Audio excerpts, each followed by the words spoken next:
Good evening, I'm Dr. Oculus, and I am currently unwell. This could be a bigger fucking germ farm than that monkey in Outbreak! Which means videos this weekend are kind of difficult to do. My face hates me, so I am somewhat struggling to record. But the good news is I did go down to see Buck in Milton Keynes, and we went to Rush VR over at their Escape. I'll leave a link to the location in the description below. So this is just a little bit of a video of what we got up to. I want to give a massive shout out to Buck for organising this and to Rush VR for accommodating us all. You're incredibly generous with your time and time that we managed to receive using your facilities.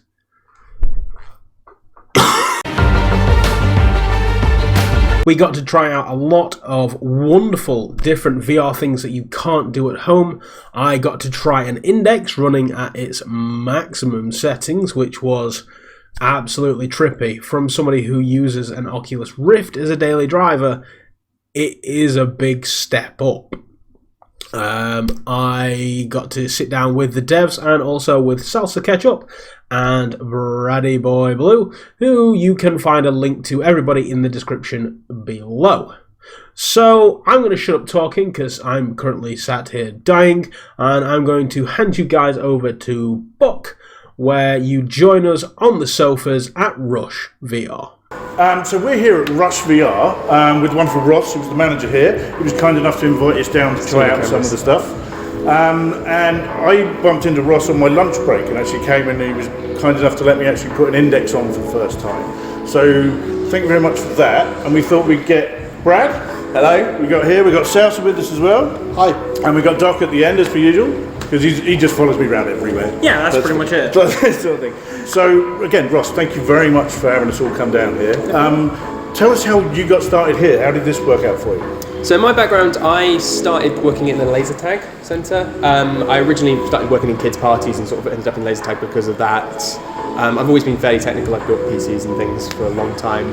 I finally got my start in VR when in 2017. I tried a HTC demo in PC World. I thought I was either going to get myself a really good monitor or VR. I was trying to decide between them, and I thought, nah, VR can't be that good. I'll get myself a really good monitor. And I tried VR for the first time and went, oh, I've made the mistake. And I ended up having a really good monitor and a headset. So I bought myself a HTC Vive. That must have been Christmas 2017. So I had a lot of experience from that. I was demoing it for more friends and trying lots of different stuff out. Still working at the laser tag, and then I saw a job advert for general manager of Rush VR, so a VR arcade, and thought that would be a perfect fit for me. I was already in my free time showing people VR, so I thought it'd be a great thing to turn that into a job. And just be showing people VR all the time. So that's great. That's really cool, and that's a nice way to actually take something that you find as a hobby and then turn it into an actual work. So work sometimes doesn't feel like work. Exactly. More than anything else. One of the things about arcades and VR at the moment is we all actually have VR in the home, but the importance of arcades to something like VR must be a pretty big deal. And what are some of the things that you can do here that we can't do at home? Well, one of the things I always push, obviously it's different for you guys because you know a lot of other people with headsets, but the majority of people that I run into here that have VR in the home have one headset. They don't know anyone else with a headset, so they just can't do multiplayer. So immediately just having two headsets in one place and being able to play with your friends goes a long way for that. We've got specific content that you can't get in the home because it's designed for location-based environments like this. The big example I can think of that is the Assassin's Creed escape games, which are just really good. Ultimately, they're just really fun games that you can play with 2 or 4 players. Yeah, because those aren't available on a normal consumer level, so you need to go to an arcade to play that. Yeah. My biggest question realistically is, so I'm seeing a lot of tech here. I mean, a lot of tech. So what kind of headsets and spec are you looking at for these rigs? Yeah, so I spec'd all the PCs myself just with plenty of headroom as the headsets got better and better. So when we first got, we didn't really need anything more than quad core, but the supplier we had only had hex cores. So we've got 8600Ks on the first machines we got, and 1080s, GTX 1080s. And that was fine. They only needed 8 gigabytes of RAM, which always surprised a lot of people that don't know a lot about computers. You don't really need more RAM, especially when you're only running games.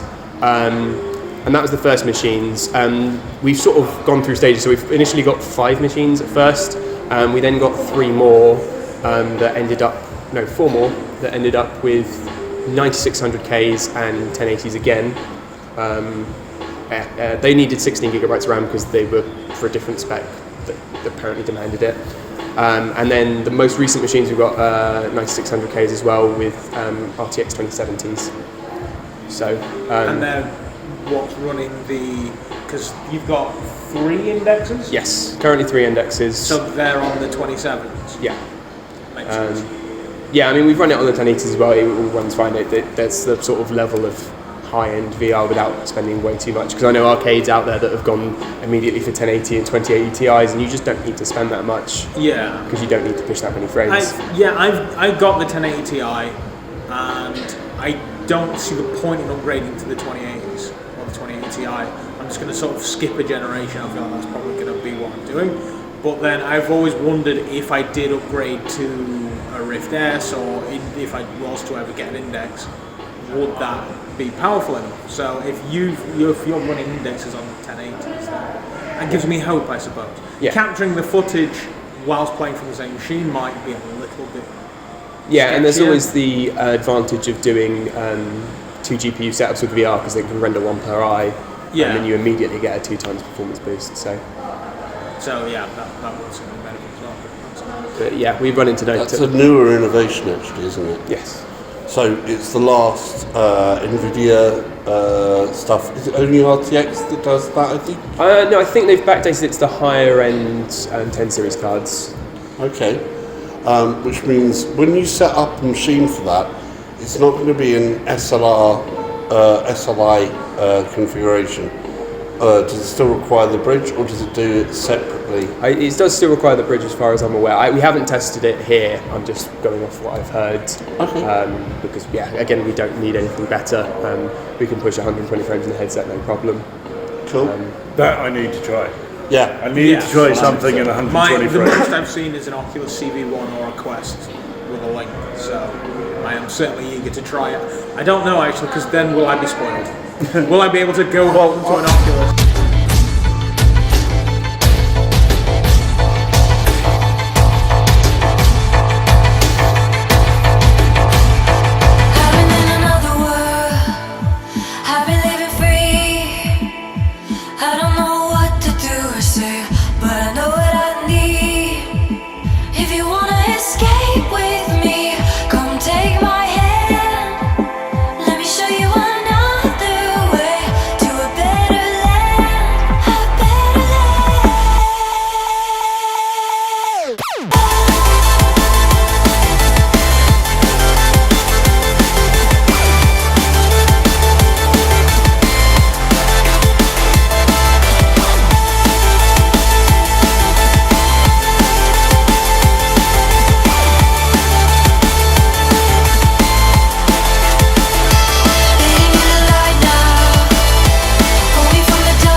And there you have it. So that was a little bit of what we got up to over at Rush VR.